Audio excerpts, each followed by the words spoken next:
The sound of excited squeals and laughter drifted up from our driveway, cutting through the quiet of Christmas morning. I stood at the kitchen window, coffee mug warming my hands, watching my younger sister Tessa jump up and down beside a brand new red Volkswagen Beetle, complete with an enormous silver bow on top. My parents beamed as they handed her the keys, their faces glowing with pride.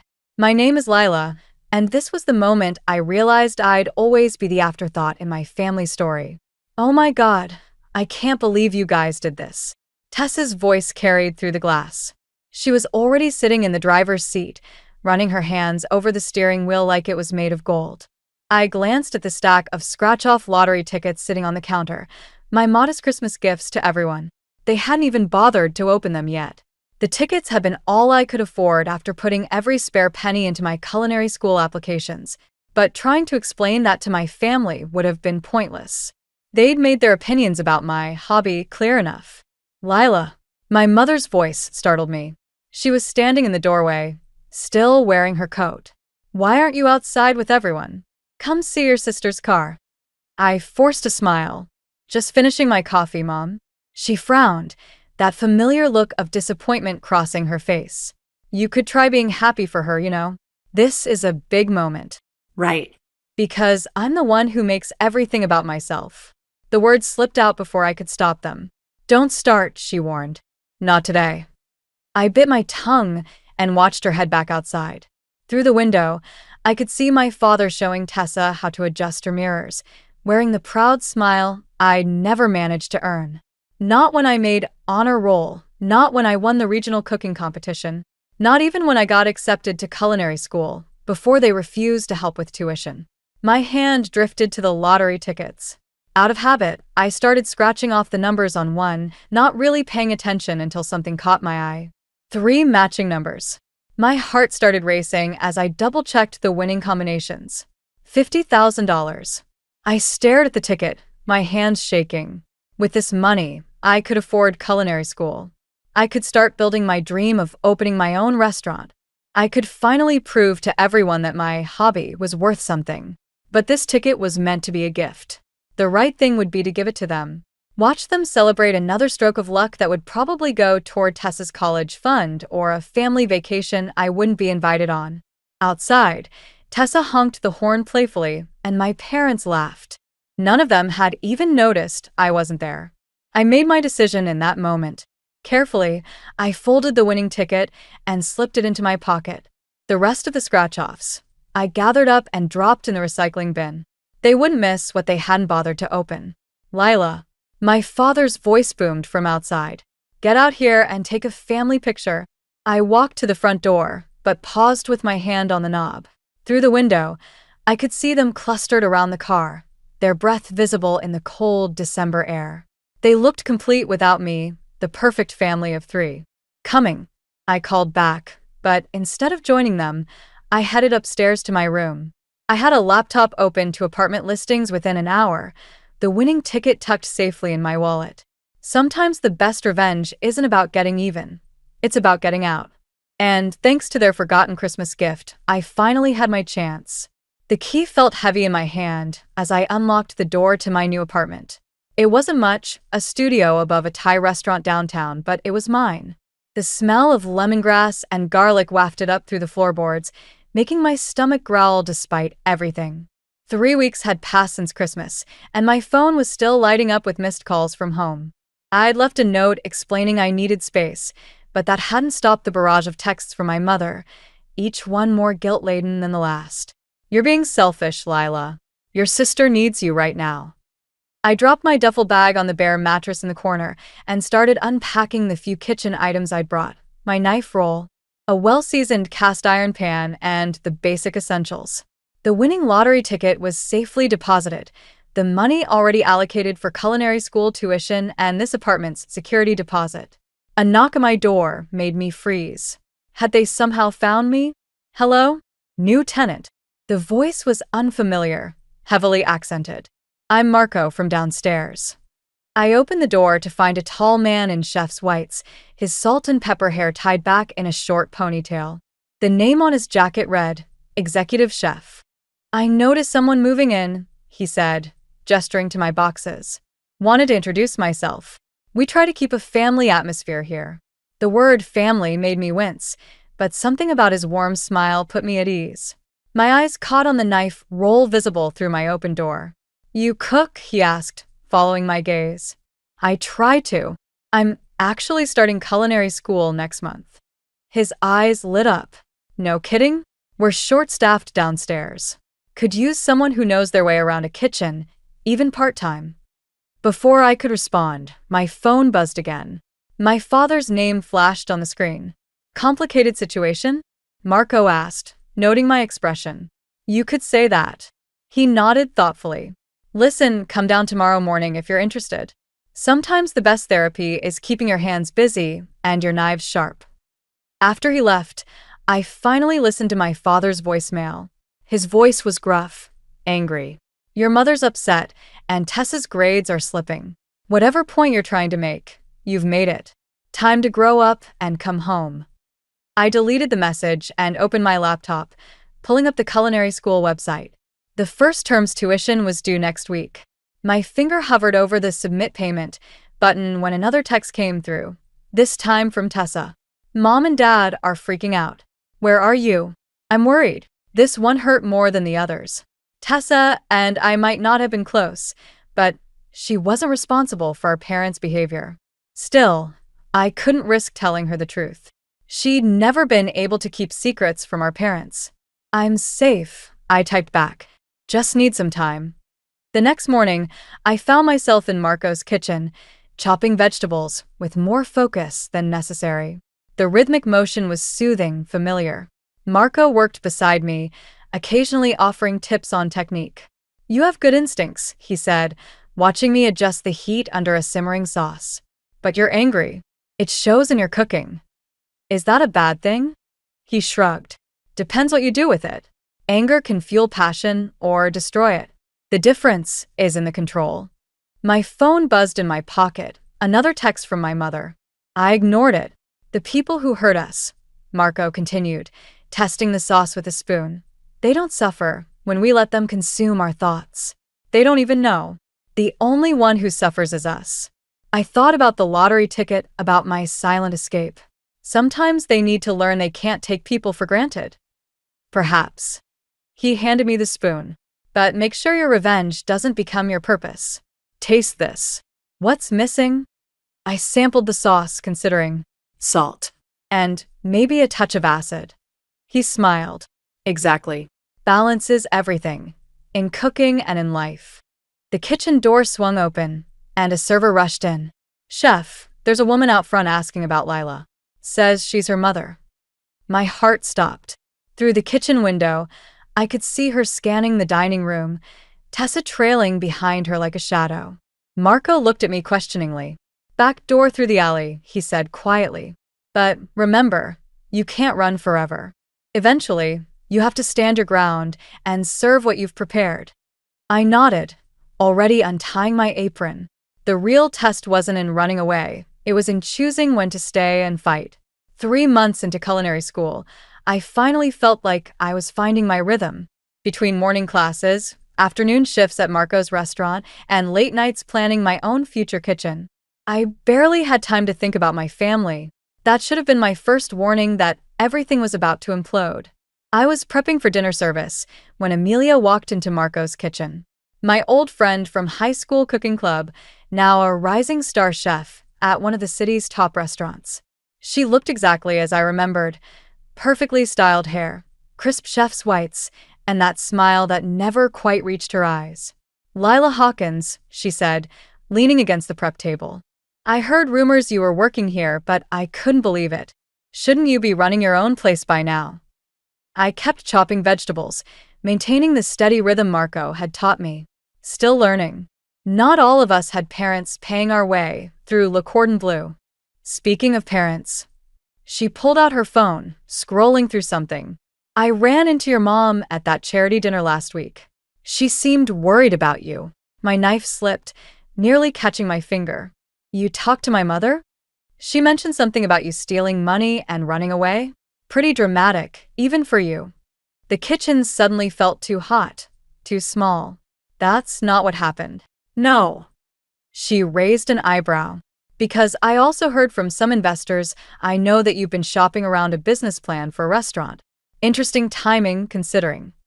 My hands were shaking now. What do you want, Amelia? Want? I'm just concerned about my old friend. Starting a restaurant takes more than just money, you know.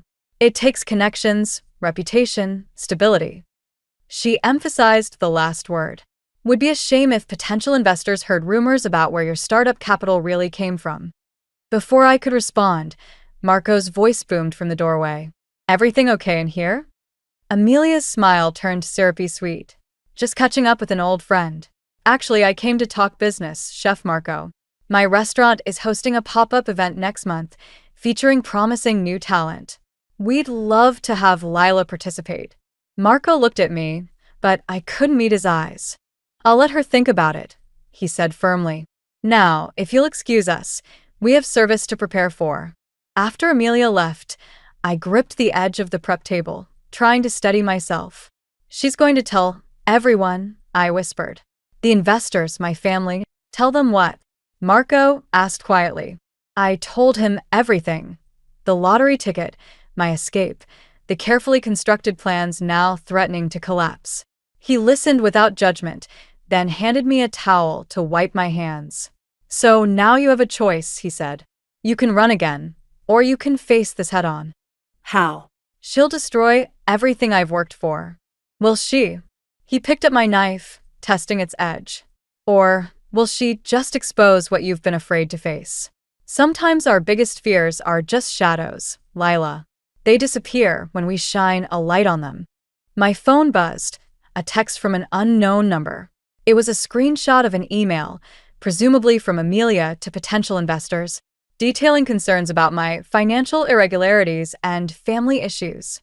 The pop-up event, Marco continued, could be an opportunity. Show everyone, Amelia, your family, these investors, exactly who you are and what you can do. Or it could be a trap. Most likely both. He smiled. But you're not that scared girl from Christmas morning anymore. You've learned more than just cooking techniques in my kitchen. I thought about the past 3 months, the burns, the cuts, the late nights perfecting recipes. Each small victory had built something inside me that went beyond culinary skills. What's that saying you always use? I asked. The hottest fires make the strongest steel? He nodded. And you, my dear, are about to walk through fire. I picked up my knife and resumed chopping, each cut precise and purposeful. Amelia thought she could use my past to destroy my future, but she'd forgotten the most important rule of the kitchen. Timing is everything. And maybe it was finally time to stop running and start fighting back. Tell her I'm in, I said, for the pop-up event. But I'm doing it my way. Marco's smile turned knowing. Now, that sounds like a chef talking. The text from Tessa came at 3 a.m. Can you meet me? Please? Don't tell Mom and Dad. I found her sitting in her Volkswagen Beetle outside Marco's restaurant, her eyes red and swollen.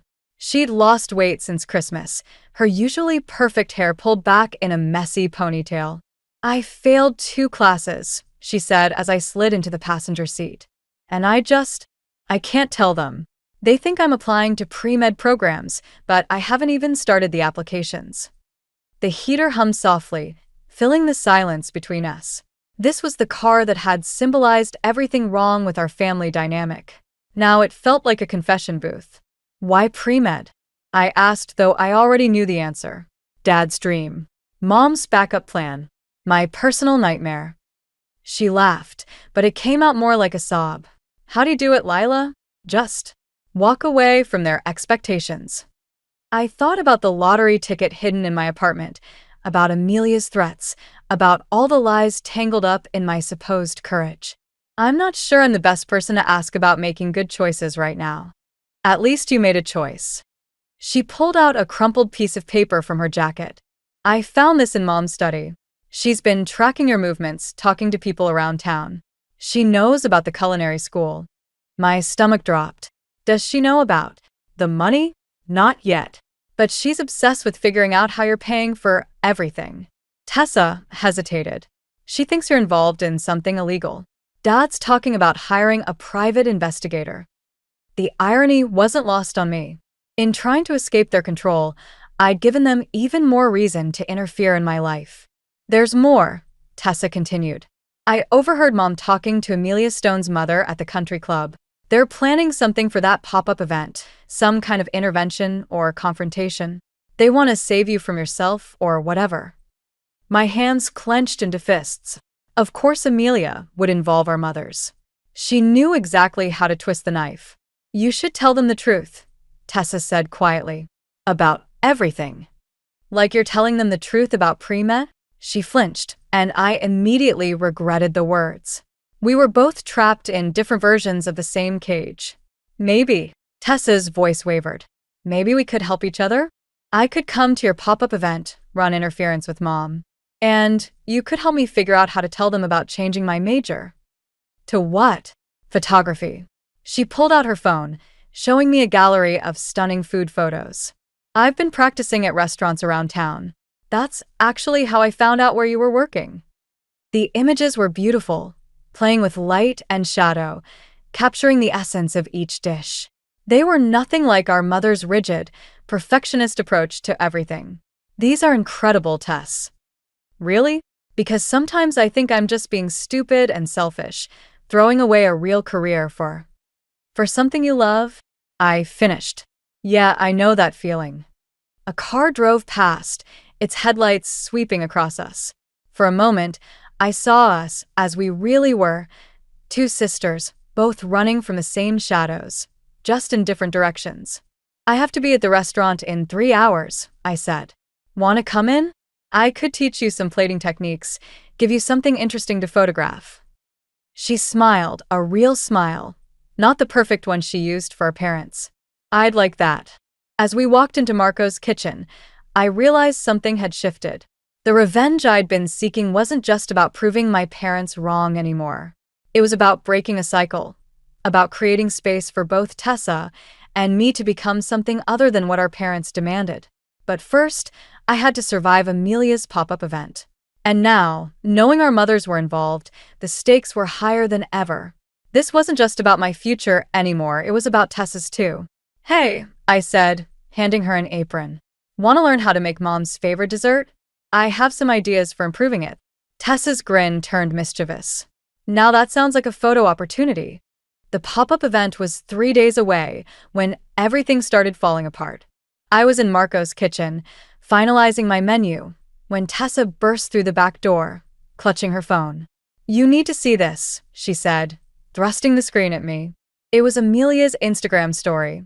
A beautifully plated dish that looked exactly like my signature recipe, the one I'd been developing for months. The caption read, "Sneak peek of our upcoming showcase. Sometimes the best innovations come from unexpected places." My hands trembled as I wiped them on my apron. She's been watching me. Someone's been feeding her information. That's not all. Tessa swiped to another post, a series of photos from a private investor meeting at Amelia's restaurant. In the background of one shot, I could see my mother sitting at the table, her face animated in conversation. The knife I'd been holding clattered against the cutting board.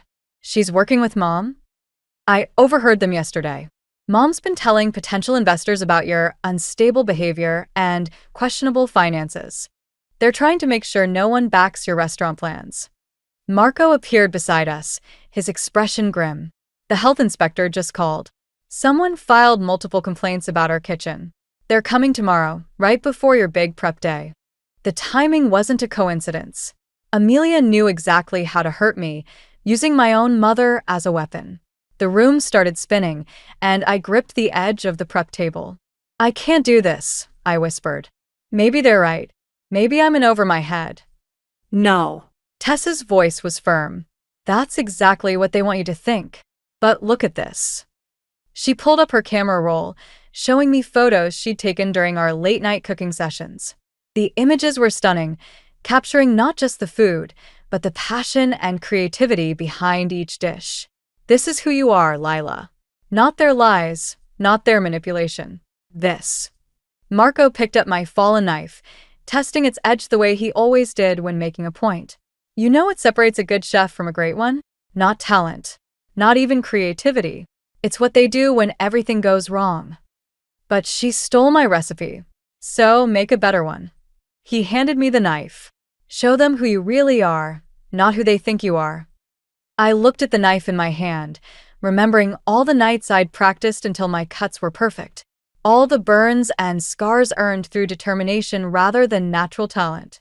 Amelia might have stolen my recipe, but she couldn't steal my passion.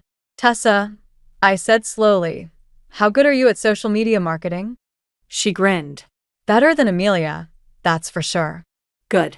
Because I have an idea. I turned to Marco. Remember that fusion dish we talked about?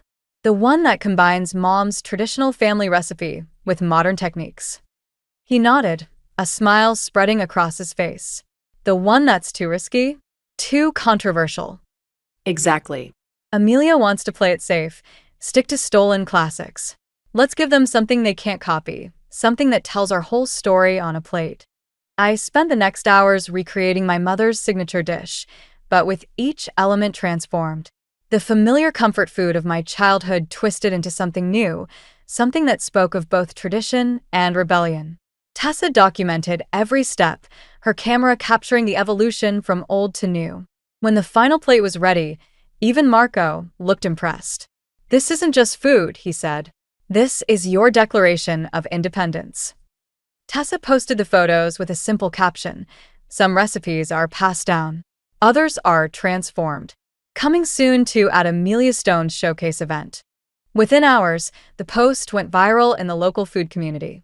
Amelia called twice, then texted, "You're making a mistake. Back down now, or everything comes out about the money, about your family, everything." I showed the text to Tessa and Marco, my hands steady for the first time all day. "Let it come out," I said. "I'm done hiding." Marco nodded approvingly. "Now you're cooking with fire." "Just promise me one thing," Tessa said, lowering her camera. "When you face them, all of them, let me be there. Someone needs to document what happens when the golden child and the black sheep finally stand together." The pop-up event was no longer just about revenge or proving myself. It was about breaking free from all the recipes others had written for my life and finally creating my own. The night of the pop-up event arrived with the subtlety of a kitchen fire. I stood in Amelia's prep kitchen, surrounded by other young chefs, all of us competing for the attention of potential investors. My station had been accidentally placed next to a drafty service door, my burners mysteriously running cold. "Equipment issues?" Amelia's voice dripped with false concern as she passed by. "Such a shame. But then, working with subpar tools builds character, doesn't it?" I kept my eyes on my prep work, trying to ignore how she'd positioned my mother at a prominent table directly in my line of sight. Evelyn Hawkins sat there like a queen at court, wearing her judgmental expression like a crown. 10 minutes to first service, someone called out. My hands shook as I reached for my sauce, only to find the container empty. I'd filled it just minutes ago, had turned my back for only a moment. Looking for something? Amelia held up a familiar container. "Oh, this? Found it by the sink. Looked spoiled, so I tossed it. Health and safety, you know? 3 months of work, gone in an instant." I gripped my knife so hard my knuckles turned white, remembering Marco's words about control under pressure. But this wasn't just pressure. This was calculated destruction. "Lila." Tessa appeared at my station, camera in hand. "Mom's talking to the investors. She's showing them something on her phone." My stomach dropped. Through the service window, I could see my mother gesturing animatedly, the investors' faces growing serious as they looked in my direction. One of them stood up, shaking his head, and walked out. "It's the lottery ticket," Tessa whispered. "They know." The room started spinning. Everything I'd built, every careful step toward independence, was crumbling. Without investors, without my signature sauce, without Chef Hawkins. A voice cut through my panic. "Health department. We need to discuss some concerning allegations about your food handling practices." Of course. The final nail in the coffin. I looked around the kitchen, at Amelia's triumphant smile, at my mother's satisfied expression, at the other chefs pointedly avoiding eye contact. This was what total defeat felt like. I'm done, I said quietly, untying my apron. They win. No. Tessa grabbed my arm. Remember what you told me about Mom's recipe? About making it your own? So your sauce is gone. Make something better. Something they can't steal or destroy. With what? I have nothing left. You have me. She pulled out her phone, showing me the photos she'd taken of our late-night cooking sessions. And you have this. The last photo stopped me short. It was me in Marco's kitchen, laughing as I experimented with a failed dish that had accidentally turned into something amazing. Something entirely new. Sometimes the best dishes come from disasters, Marco had said that night. I looked at my nearly empty station, at the basic ingredients that remained, at my sister's determined face, at my mother, who was now walking toward us with that familiar expression of disappointment. Lila, she started. This has gone far enough. It's time to. You're right. I cut her off, reaching for my knife. It has gone far enough. Tessa, start filming. What are you doing? Amelia demanded as I began rapidly chopping the few ingredients I had left. I'm cooking, I said, my knife moving with purpose. But not your way, or Mom's way, or anyone else's way. My way. I had 20 minutes until service. No sauce, no investors, no support except for my sister's camera and my own shaking hands. Everything I'd planned was in ruins, but maybe that was the point. Maybe I needed to lose everything I thought. I wanted to find what I actually needed. Last call for plating, someone announced. I looked at my creation. Simple, honest, born from desperation and defiance. It wasn't perfect. It wasn't even what I'd planned, but it was authentically mine. Ready? Tessa asked, her camera focused on my hands. I nodded, picking up the first plate. Through the service window, I could see the remaining investors waiting, my mother among them. This was it, my last chance to prove that sometimes the worst moments can lead to the best creations. Time to serve, I said, pushing through the door. And I hope they're hungry for the truth. The silence in the dining room was deafening as I presented my improvised dish. Through Tessa's camera lens, I watched the investors lean forward, their expressions shifting from skepticism to curiosity. My mother's face remained carefully blank, but her hands betrayed her nervousness, twisting her napkin beneath the table. This isn't what was advertised, one investor said, studying the plate. No, I agreed. It's better. This is what happens when someone tries to sabotage your carefully planned menu. You either give up, or you create something new. I locked eyes with Amelia, who had emerged from the kitchen. Would you like to explain why my original sauce disappeared? Or should we ask my mother about the convenient timing of the health inspector's visit? Lila, my mother warned, but I wasn't finished. You know what's funny? I spent years trying to recreate your recipes, Mom. Trying to earn your approval. But tonight, when everything was taken away, I finally understood something. The best dishes come from hunger. Real hunger, not just for food, but for recognition. For acceptance. The investors were sampling the dish now, their murmurs of appreciation growing louder. Tessa moved around the table, capturing their reactions, the way they gestured to each other with raised eyebrows and nodding heads. This is unexpected, the lead investor said. The fusion of traditional and modern techniques, the balance of flavors. It tells a story. That's because it's my story, I said. Not the one they wanted me to tell, but the real one. About making something from nothing. About turning rejection into fuel. Amelia stepped forward, her composure cracking. You think you're so special? Some scrappy underdog who… No. I cut her off. I think I'm exactly what you're afraid of, someone who doesn't need your approval anymore. Any of you. My father chose that moment to walk in, stopping short at the scene before him. I hadn't seen him since Christmas morning, and his presence sent a jolt through the room. What's going on here? He demanded. Your daughter, the lead investor said, is about to receive an offer of backing for her restaurant concept. That is, if she's interested. The look on my father's face shifted from confusion to something else, something I'd never seen before. Recognition, maybe, or regret. The lottery ticket, he said quietly. That's how you did all this, isn't it? The one you gave us for Christmas. The one you never bothered to open. I corrected. Yes. My mother stood up abruptly. You had no right. To what, Mom? To want something different than what you planned? To succeed without your permission? I gestured to Tessa, still filming. Ask your golden child how she feels about medical school. Ask her what she really wants to do with her life. The room fell silent again as all eyes turned to Tessa. She lowered her camera, her hands steady even as her voice shook.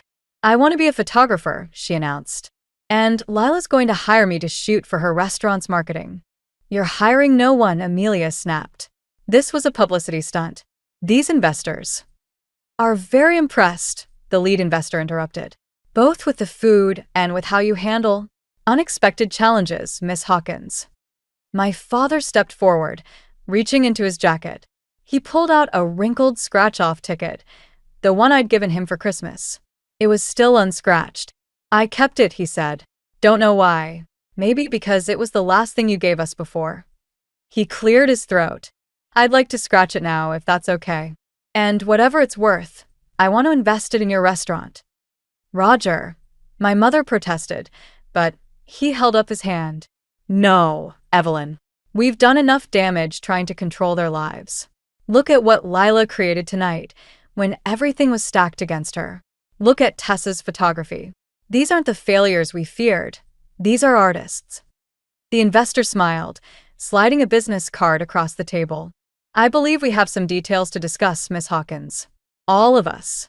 I picked up the card, then looked at my father's unscratched ticket. Keep it, I said. Some gifts are worth more unopened. Amelia stormed out, but I barely noticed. I was too busy watching my father's face as he finally saw me, not as a disappointment, but as a chef, as myself. So, I said, turning to the investors, let's talk about opening night. 6 months after the pop-up event, I stood in my own kitchen, watching the dinner service unfold through the pass.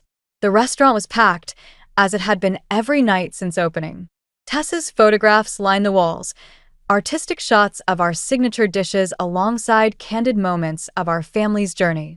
The door swung open and Marco walked in, carrying a familiar envelope. Special delivery, he said, handing it to me. Found this at my restaurant. The return address was Amelia's. Inside was a single page. I closed my restaurant last week. Turns out success isn't worth much when you build it on other people's recipes. You were right. The hunger has to be your own. I folded the letter, thinking about how revenge had stopped tasting sweet somewhere along the way. Have you seen today's special? I asked Marco, nodding toward a dish waiting at the pass. He smiled, recognizing my mother's signature recipe, reimagined, but with its heart intact. How did she take it? She cried. I admitted, then spent an hour telling me everything I'd done wrong while secretly eating every bite. Through the kitchen window, I could see my family at their regular table. My father was showing Tessa something on her camera, probably discussing her upcoming gallery show. My mother sat straight-backed as always, but her eyes kept drifting to the kitchen with something that looked almost like pride. Chef. One of my line cooks called out, "We have a situation." I turned to find a familiar face at the kitchen door, Amelia, looking smaller somehow, less certain. I'm not here to cause trouble, she said quickly. I wanted to know if you're still hiring prep cooks. The kitchen fell silent, everyone watching for my reaction. 6 months ago, I would have savored this moment of defeat. Now, looking at her, I saw something of myself, that same hunger, just pointed in the wrong direction for too long. Tomorrow morning, 6 a.m., I said. Don't be late. And Amelia? Bring your own recipes this time. She nodded, a flash of relief crossing her face before she hurried out. Marco squeezed my shoulder. You're not the same chef who burned with revenge in my kitchen. No, I agreed. I'm better. Speaking of which, I pulled out the lottery ticket my father had kept unscratched all these months. He'd given it back to me last week, saying some gifts needed to come full circle. Want to do the honors? I offered it to Marco. He shook his head. Some things are worth more unscratched. The mystery of what could have been sometimes teaches us more than knowing. The dinner rush was picking up, tickets streaming in. I tucked the ticket into my chef's coat, where it settled next to my heart like a reminder of how far I'd come. Lila, Tessa called from the dining room. Mom's critiquing your plating again. I laughed, reaching for my knife. Tell her if she wants to reorganize my garnishes, she'll have to put on an apron and do it herself. To my surprise, moments later, my mother appeared in the kitchen doorway, already rolling up her sleeves. Well, she said, are you going to show me how this new version of my recipe works or not? I handed her an apron, watching as she tied it with practiced movements that mirrored my own. Some wounds heal slowly, I realized, but they do heal, especially when seasoned with time and truth and just a pinch of forgiveness. Okay, Mom, I said, making space in my station. Let me show you how hunger makes everything taste better. The kitchen hummed around us, a symphony of sizzling pans and clicking plates and calling tickets. My restaurant, my rules, my family, both the one I was born into and the one I'd built. Not perfect, but perfectly mine. And somewhere in my chef's coat, an unscratched ticket reminded me that sometimes the best revenge isn't serving a cold dish, it's inviting your enemies to a warm table and teaching them how to cook for themselves.